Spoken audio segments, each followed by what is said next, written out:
Привет, good game. Рядом со мной сидит человек, без которого DreamHack не прошел бы так хорошо и гладко, как в данный момент он проходит сейчас в Stadium Live. Hey, how are you? Hello, I'm very good. We are on the second day. We have the Final 8 show now for DreamHack Open in StarCraft 2, so feels really good. Okay, the first question will be very interesting. Who are you? So my name is Christian Lord. I'm known as Hellspawn. I'm a product manager at DreamHack. Also, I'm head of tournaments, the tournament director at all our tournaments at DreamHack. But I do a little bit of everything. Okay, what can you say about DreamHack Moscow? Is it hard to make such tournament in Russia, or do you have any problems? So DreamHack originally comes from Sweden. We do DreamHack Summer, DreamHack Winter, and some other events. And then 2011 we expanded to Valencia in Spain, and then later on Bucharest in Romania. And going to Russia was a really huge step because Russia and the CIS region is so huge. It's bigger than what we are normally used to. Also, it's not part of EU, so for transportation and logistics, it's been challenging.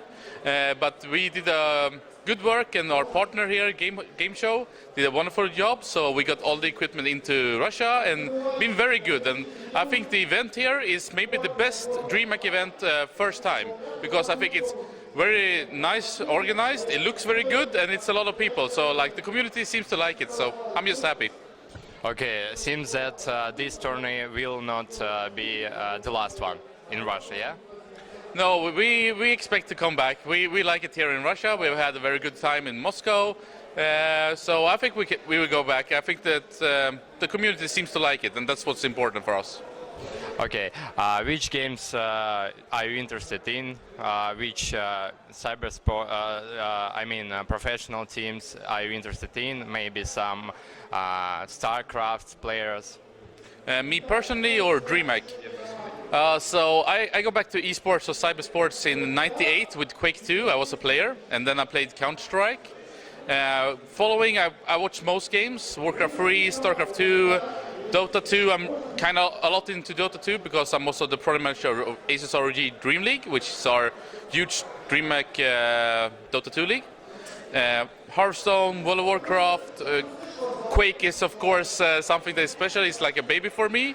And StarCraft 2, of course, as we have done so much. But CSGO right now is growing very fast, and the roots comes from Sweden, like DreamHack, and CSGO feels so well connected. So I'm into most games. Maybe my expertise is not League of Legends so much, but I'm very impressed what Riot are doing. So. CSGO seems that it is the most popular game in Sweden, in northern regions. So why here in Moscow there is no CSGO?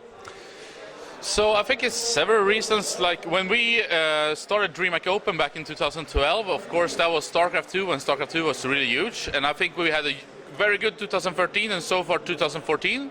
But it's also true that CSGO has grown rapidly, especially after the first $250,000 tournament, the major at DreamHack Winter. That was the shift. Before that, it was good teams, it was good players, but the viewing numbers and the interest from the community was not as big as other games. Now it has shifted. So I think one part why it's not CSGO here is because we started to plan this over 1 year ago. So I think that's one of the main reasons. And I would expect to see more CSGO from DreamHack. Absolutely, we're doing now in 2 weeks in DreamHack Stockholm. We're having a huge CSGO invitational sponsored by HyperX. And that tournament, I think, will show people how great CSGO can be, and I think it will show that DreamHack can deliver a high-quality product that no one has seen before in CSGO. So very interested for that. And then DreamHack Winter, we have some cool stuff going on. We will see.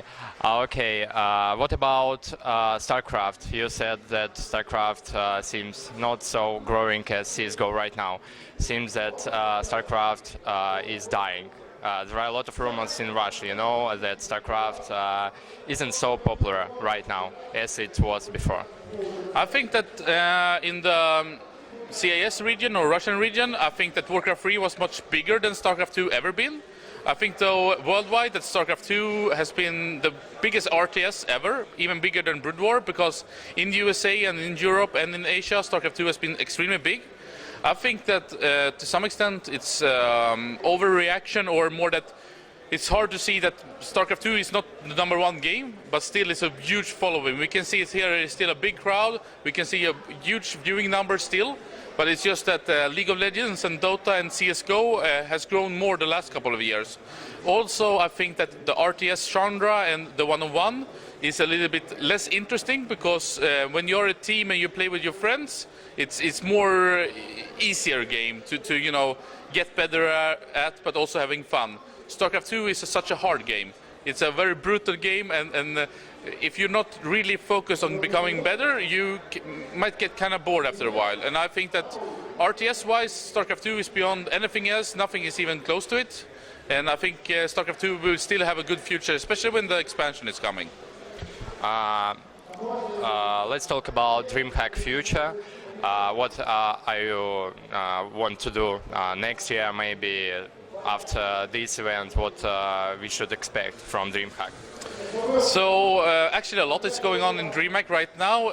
For this year we, as you know, expanded to Moscow, but we also built our own TV studio in Stockholm, the Monster Energy DreamHack Studios. And from there we have produced the ACES Dream League. We also produced Swedish versions of LCS in League of Legends, the International 4 in Dota, and a lot of other things, Counter-Strike tournaments and so on. And we will use it even more, so for the Stockholm event, a lot of production will actually start in the studio and then go to Stockholm at the event. Kind of similar to what game show we did with Dota at this event.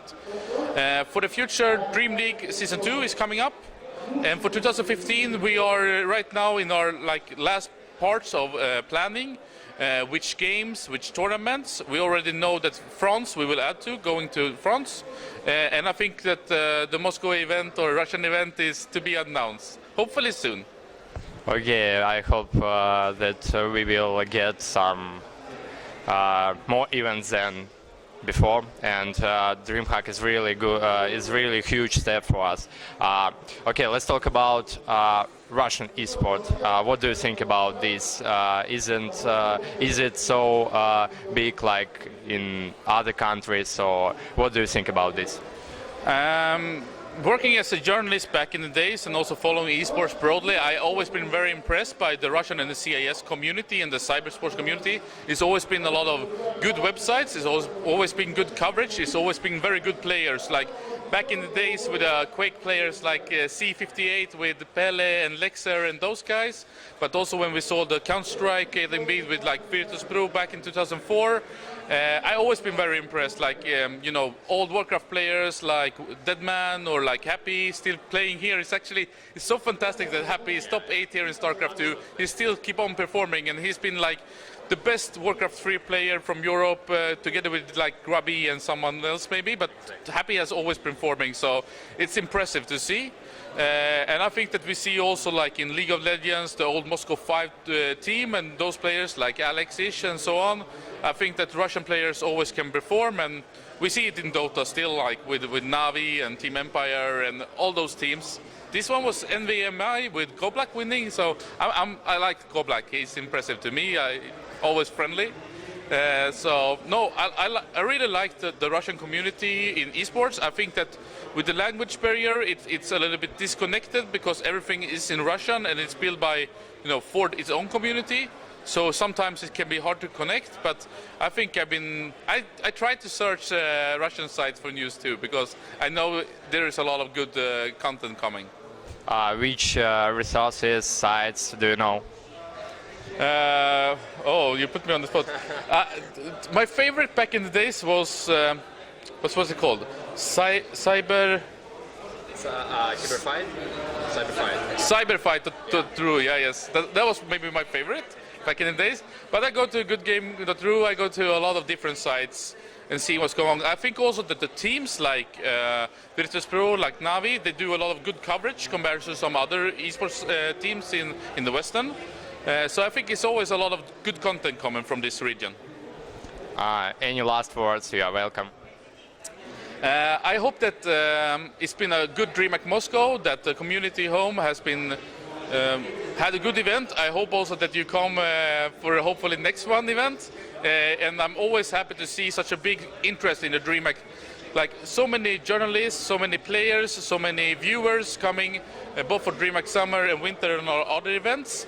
And I mean, Dota, it's like everybody, like it's like 30% coming from this region watching our Dota tournament. So it's always super interesting to me. And I hope that CS:GO will grow even bigger, because I think that the 1.6 era in Russia was so great, and I hope it happens the same as happening in Sweden and in Europe right now when CS:GO is exploding, because I think the competition is very good. Even though Virtus.pro has a Polish team, I think that Hellraiser and what other team? Let's see, both Navi and yeah, and those guys.